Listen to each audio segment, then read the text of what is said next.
Hello and welcome to Code with Junie. In this tutorial, we will discuss comments. Comments are text note added to explain a line of code or to give a piece of information about what a line of code does. There are two types of comment: single line and multiple line comments. Let's print to the screen and add a single line comment. With a single line comment, we use the hash sign at the beginning of the text.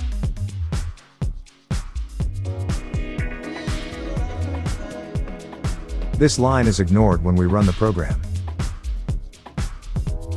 We can add more comments at any point in our program.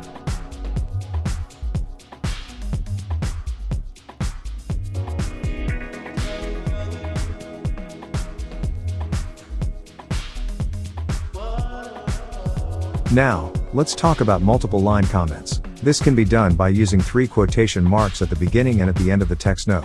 Anything written in these quotation marks will be ignored when we run the program regardless of the number of lines. In the next tutorial, we will discuss variables in Python. Thanks for watching. Remember to like, comment and subscribe for more.